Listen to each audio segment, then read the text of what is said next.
டாஸ்மாக் முறைகேடு வழக்கில் அமலாக்கத்துறை விசாரணைக்கு உச்சநீதிமன்றம் தடை. தமிழ்நாடு அரசு தொடர்ந்த வழக்கில் தலைமை நீதிபதி அமர்வு ஆணை. டாஸ்மாகில் 1000 கோடி ரூபாய் முறைகேடு நடைபெற்றிருப்பதாக அமலாக்கத்துறை வாதம். அதற்கான மூல வழக்கு எங்கே என்று தலைமை நீதிபதி B.R. கவாய் கேள்வி. தனி நபர்கள் மீது புகார் உள்ளபோது அரசு நிறுவனமான டாஸ்மாக் மீது கிரிமினல் வழக்கு பதிந்தது எப்படி? அனைத்து எல்லைகளையும் அமலாக்கத்துறை மீறிவிட்டதாக தலைமை நீதிபதி கண்டனம். டாஸ்மாக் முறைகேடு தொடர்பாக தனிநபர்கள் மீது 41 வழக்குகள் பதிவு செய்திருப்பதாக தமிழ்நாடு அரசு விளக்கம். அமலாக்கத்துறை தேவையின்றி தலையிடுவது ஏன் என்று உச்சநீதிமன்றம் கேள்வி. அமலாக்கத்துறையின் நடவடிக்கையில் அரசியல் காழ்ப்புணர்ச்சி கொண்டவை என்று தமிழக அரசின் குற்றச்சாட்டை உச்சநீதிமன்றம் ஏற்றுக்கொண்டுள்ளது. திமுக சட்டத்துறை செயலாளர் என்ஆர் இளங்கோ பேட்டி. இந்த நடவடிக்கைகள் எல்லாம் பெடரலிசத்திற்கு எதிரானவை என்ற கருத்தினையும் மாண்புமிகு உச்சநீதிமன்றம் பதிவு செய்து ஈடியுடைய நடவடிக்கைகளுக்கு தடை விதித்திருக்கிறது. அமலாக்கத்துறை செயல்பாட்டிற்கு சம்மட்டி அடி என்று உச்சநீதிமன்ற தீர்ப்பு குறித்து திமுகவின் RS பாரதி கருத்து. பாஜகவினுடைய தலைவர்கள் வாய்க்கு வந்தபடி பேசுவதும் தொடர்ந்து வாடிக்கையாக இருந்து வந்திருக்கிறது. அதற்கெல்லாம் ஒரு சம்மட்டி அடி கொடுப்பதைப் போல இன்றைக்கு உச்சநீதிமன்றம் இதற்கு தடை விதித்திருப்பது ஒரு முடிவும் கட்டியிருக்கிறது. அமலாக்கத்துறை சோதனைக்கும் மத்திய அரசுக்கும் தொடர்பில்லை என்று இணையமைச்சர் எல் முருகன் விளக்கம். அமலாக்கத்துறை மத்திய அரசாங்கத்துக்கு இதில் தொடர்பில்லை. அமலாக்கத்துறை என்பது ஒரு சட்டப்படியான ஒரு அமைப்பு. அவர்கள் வேலை செய்து கொள்ள சுப்ரீம் கோர்ட்டில் அவர்கள் சட்டப்படி இந்த வழக்கை அவர்கள் எதிர்கொள்வார்கள். புலனாய்வுத்துறை அமைப்புகளை மத்திய அரசு தமது அரசியல் பகைவர்களுக்கு எதிரியாக ஏவி வருவதாக திருமாவளவன் குற்றச்சாட்டு. துணைவேந்தர் நியமன விவகாரத்தில் தடை விதிக்க உயர்நீதிமன்றத்திற்கு என்ன முகாந்திரம் உள்ளது என்றும் கேள்வி. துணைவேந்தர்களை நியமிக்கும் வழக்கில் உயர்நீதிமன்றம் தமிழக அரசுக்கு எதிராக அவசரமாக தடை பிறப்பிப்பது ஏன்? உச்சநீதிமன்றத்தில் வழக்கு விசாரணையில் இருக்கும்போது கெட்ட நோக்கத்தோடு நடந்து கொள்வது கண்டிக்கத்தக்கது என்று திராவிடர் கழக தலைவர் கி. வீரமணி பேட்டி. குற்றச்சாட்டை சொல்லி இமேஜை டேமேஜ் செய்ய அமலாக்கத்துறை முயற்சி செய்கிறது.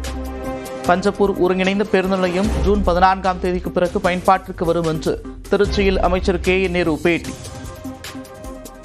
ஈடியை வச்சுட்டு ஒன்றிய அரசு யாரெல்லாம் குற்றச்சாட்டை உற்பத்தி பண்ணி குற்றச்சாட்டு சொல்லி அவங்க டேமேஜ் பண்ணதை பார்க்குறாங்க. நீதிமன்றம் தான் புகழில் நீதிமன்றம் எங்களுக்கு நியாயம் வழங்கியிருக்கு.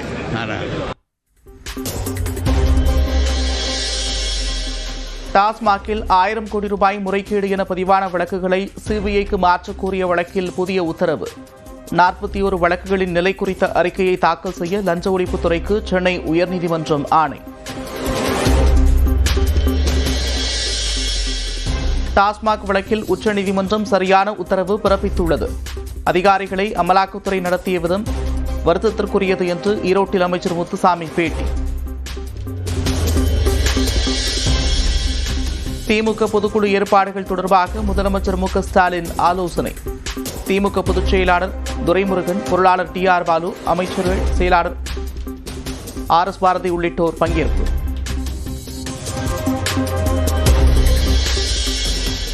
தமிழ்நாட்டில் மேம்படுத்தப்பட்ட 9 ரயில் நிலையங்கள் திறப்பு. ராஜஸ்தானிலிருந்து காணொலியில் திறந்து வைத்தார் பிரதமர் நரேந்திர மோடி.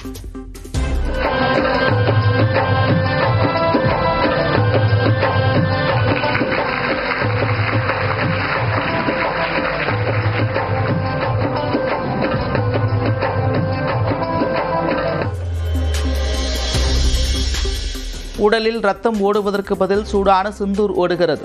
ஆபரேஷன் சிந்தூர் நடவடிக்கை தொடர்பாக பிரதமர் மோடி ஆவேசம்.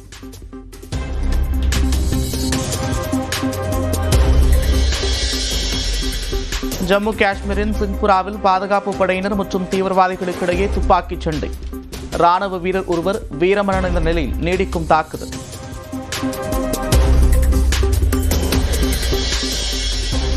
அரபிக்கடலில் உருவானது குறைந்த காற்றழுத்த தாழ்வு பகுதி. வடக்கு திசையில் நகர்ந்து காற்றழுத்த தாழ்வு மண்டலமாக 36 மணி நேரத்தில் வலுவடையும் என்று வானிலை மையம் அறிவிப்பு. தென்மேற்கு பருவமழை கேரளாவில் 3 நாட்களுக்குள் தொடங்க வாய்ப்பு. சென்னை வானிலை ஆய்வு மையம் தகவல்.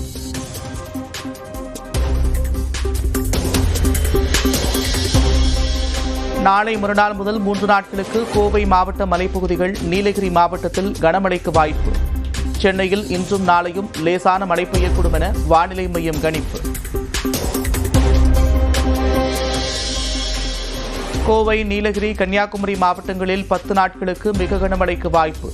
சில இடங்களில் 20 சென்டிமீட்டருக்கு மேல் மழை பெய்யும் என்றும் வானிலை ஆய்வாளர் பிரதீப் ஜான் கணிப்பு. உச்சநீதிமன்ற தீர்ப்பின்படி தமிழ்நாட்டிற்கு தண்ணீர் திறக்க காவிரி நீர் மேலாண்மை ஆணையம் உத்தரவு. ஜூன் மாதத்திற்கு 9 டிஎம்சி மற்றும் ஜூலை மாதத்திற்கு 31 டிஎம்சி நீர் திறக்க ஆணை. அதிமுகவை சமூக வலைதளங்களில் விமர்சிக்கும் பாஜகவினர் மீது நடவடிக்கை எடுக்கப்படும். பாஜகவில் வார் ரூம் அரசியல் இனி இருக்கக்கூடாது என்றும் நைனா நாகேந்திரன் எச்சரிக்கை. அரக்கோணத்தில் திருமணம் செய்து கொள்வதாக கூறி ஏமாற்றியதாக திமுக முன்னாள் நிர்வாகி தெய்வச் செயல் மீது புகார் அளிக்க ஆளுநர் மாளிகைக்கு தாயுடன் சென்ற பெண். கிண்டி ஆர்டிஓ அலுவலகத்திற்கு போலீசார் அனுப்பி வைத்தபோது தன்னை அலைகழிக்க வைப்பதாக வாக்குவாதம். கல்வி உரிமை சட்டத்தின் கீழ் தமிழகத்திற்கான நிதியை ஒதுக்காதது ஏன்? விவரங்களுடன் மத்திய அரசு பதிலளிக்க சென்னை உயர்நீதிமன்றம் உத்தரவு. ராணிப்பேட்டை மாவட்டம் அரக்கோணம் அருகே இளைஞர் கொலை வழக்கில் 6 பேர் கைது. நெமிலி குளிக்கரை பகுதியில் பதுங்கியிருந்தவர்களை சுற்றுவளைத்து பிடித்த போலீசார். சென்னை ஆவடியில் இன்ஸ்டாகிராம் மூலம் பழகிய 19 வயது இளைஞருடன் சென்ற 14 வயது சிறுமி பொள்ளாச்சிக்கு பைக்கில் சென்றபோது மீட்பு.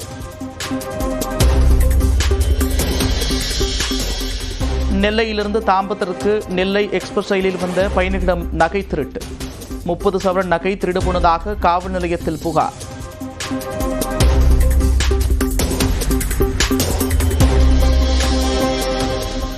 கிருஷ்ணகிரி அருகே சாம்பல்பட்டி புனரமைக்கப்பட்ட ரயில் நிலைய திறப்பு விழாவில் பாஜக மற்றும் காங்கிரஸ் கட்சியினர் வாக்குவாதம்.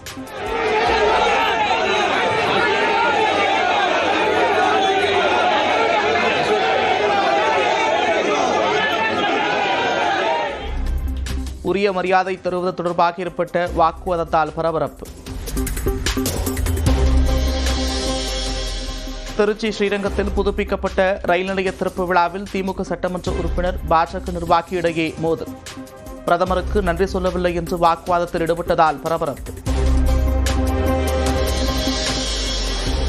நீட் முதுநிலை படிப்புக்கான மாணவ சேர்க்கையில் புறவாசல் வழியாக கல்லூரிகளை தேர்வு செய்வதை தடுக்க நடவடிக்கை. வழிகாட்டி நெறிமுறைகளை வெளியிட்டது உச்சநீதிமன்றம்.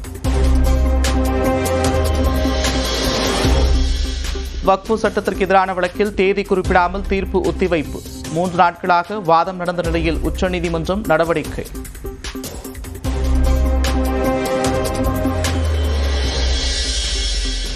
கொடைக்கானல் மன்னவூர் கிராமத்தில் முதல் முறையாக கண்கவர் காத்தாடி திருவிழா. டிராகன், பஞ்சவர்ண கிளி உள்ளிட்ட உருவங்கள் கொண்ட ராட்சத காத்தாடிகளை கண்டு வியந்த சுற்றுலா பயணிகள்.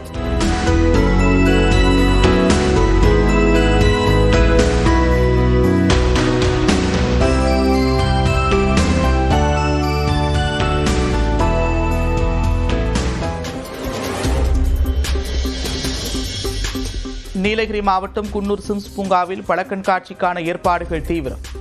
4000 கிலோ பழங்களை கொண்டு ஊஞ்சல், கேக், ஐஸ்கிரீம் உள்ளிட்ட வடிவங்களை தயார் செய்யும் ஊழியர்கள். அரக்கோணம் மற்றும் திருவாலங்காடு அருகே ரயிலை கவிழ்க்க சதி. வடமாநில நபரை ஆந்திராவில் கைது செய்து அழைத்து வந்த காவல்துறை. அரக்கோணத்தில் சரக்கு ரயிலின் 2 பெட்டிகள் தடம் புரண்டு விபத்து. தடம் புரண்ட பெட்டிகளை மீட்கும் பணியில் ரயில்வே ஊழியர்கள்.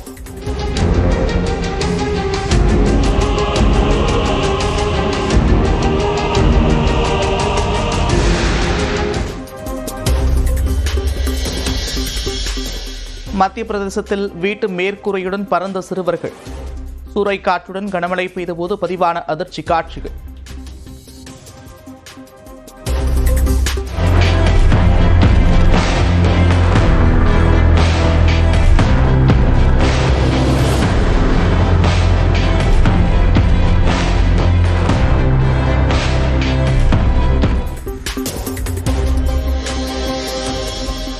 மும்பையில் சல்மான் கானை பார்ப்பதற்காக அத்துமீறி அடுக்குமாடி குடியிருப்புக்குள் புகுந்த பெண் உட்பட 2 பேரை கைது செய்த காவல்துறை. ஜிதேந்திரகுமார் சிங் என்ற ரசிகர் 2 முறை சல்மான் கானின் அடுக்குமாடி குடியிருப்புக்குள் புகுந்தது அம்பலம்.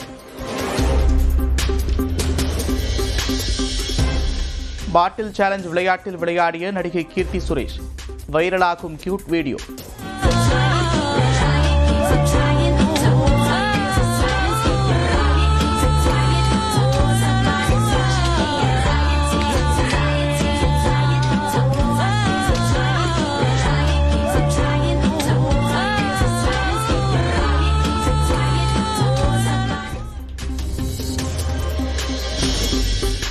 தங்கத்தின் விலை சவரனுக்கு 360 ரூபாய் உயர்வு.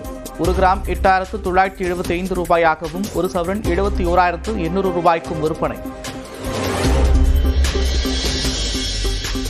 கர்நாடக மாநிலத்தில் இந்தியில் மட்டுமே பேசுவேன் என்று கூறிய SBI வங்கி மேலாளர் மன்னிப்பு கோரினார்.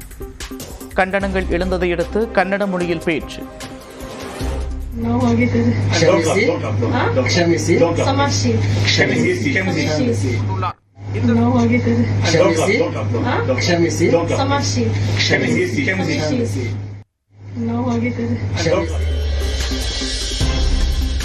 சேலம் ஏற்காட்டில் 48வது கோடை விழாவிற்கான ஏற்பாடுகள் தீவிரம். மலர் கண்காட்சிக்காக தயாராகி வரும் மலர் விலங்கு உருவங்கள்.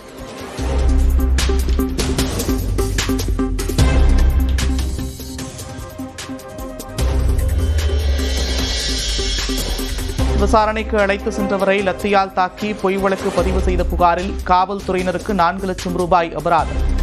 நெல்லை டவுன் காவல் நிலைய காவலர் மகாராஜன் உதவி ஆய்வாளர் விமலன் மீது ஒழுங்கு நடவடிக்கை எடுக்கவும் மாநில மனித உரிமை ஆணையம் பரிந்துரை.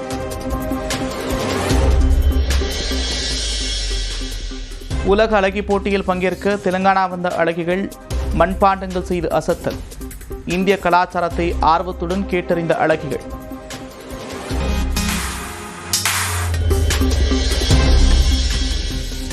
தீ விபத்து நடைபெறும்போது தப்பிப்பது எப்படி? ஒத்திகை நடத்தி பொதுமக்களுக்கு விழிப்புணர்வு ஏற்படுத்தி தீயணைப்புத்துறை. இந்த பொசிஷன் கொண்டு வர இதான் மெயின், புரியுதா? நார்மலா படுத்திருக்கிறவரை இந்த பொசிஷன் கொண்டு வந்தா இந்த ஓப்பன் இதுல இருந்து வந்துடும், இந்த மூச்சுக்குள்ள ஓப்பன் வந்துடும். இப்போ பாக்குறோம் உங்க காது அவருக்கு.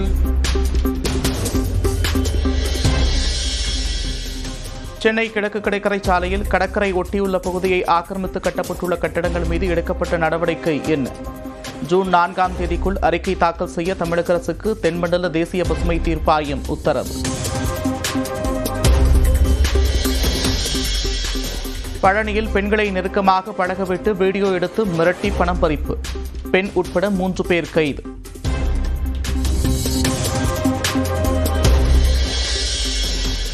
திருப்பதி மலையில் உள்ள கார் பார்க்கிங் பகுதியில் தடையை மீறி நமாஸ் செய்த இஸ்லாமியர் தேடி பிடித்து காவல் நிலையத்திற்கு அழைத்து சென்று விசாரிக்கும் காவல்துறை.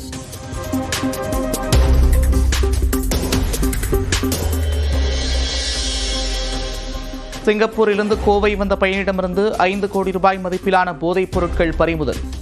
2 பிரிவுகளின் கீழ் வழக்கு பதிவு செய்து விசாரணை.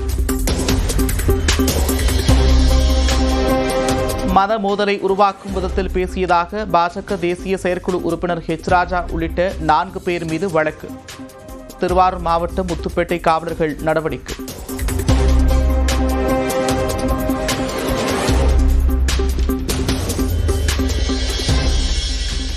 கோடநாடு கொலை கொள்ளை வழக்கில் ஜெயலலிதாவின் கார் ஓட்டுநர் கனகராஜின் உறவினர் ரமேஷ் விசாரணைக்கு ஆஜர். கோவையில் உள்ள அலுவலகத்தில் வைத்து சிபிசிஐடி விசாரணை. வால்பாறை அருகே குடியிருப்புக்குள் நுழைந்து உறங்கிக் கொண்டிருந்தவர்களை மிதித்த யானை. ஒருவர் உயிரிழந்த நிலையில் மற்றொருவர் காயத்துடன் மீட்பு. சென்னை பெருங்களத்தூர், வண்டலூர் பகுதிகளில் 8 கடைகளில் கொள்ளை.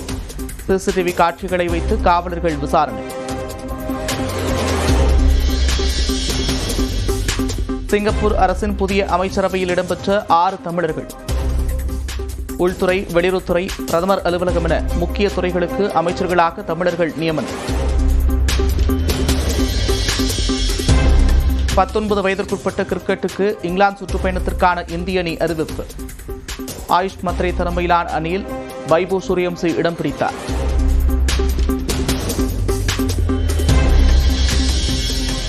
முன்னாள் குடியரசுத் தலைவர் APJ அப்துல் கலாமின் வாழ்க்கை வரலாற்று படத்தில் நடிக்கிறார் தனுஷ். உத்வேகம் மிக்க தலைவராக நடிப்பது தனக்கு கிடைத்த பாக்கியம் என்று தனுஷ் நெகிழ்ச்சி. எல்லை தாண்டி மீன்பிடித்ததாக கூறி நாகை மீனவர்கள் மீது இலங்கை கடற்படை தாக்குதல். 2.5 லட்சம் ரூபாய் மதிப்பிலான பொருட்களை பறித்துச் சென்றதாக புகார். ராமநாதபுரம் மாவட்டம் கீழக்கரை அருகே உள்ள ஏர்வாடி தர்காவில் 851ஆம் ஆண்டு சந்தனக்கூடு திருவிழா. யானை, குதிரைகள் நடனம் என களைகட்டிய விழா.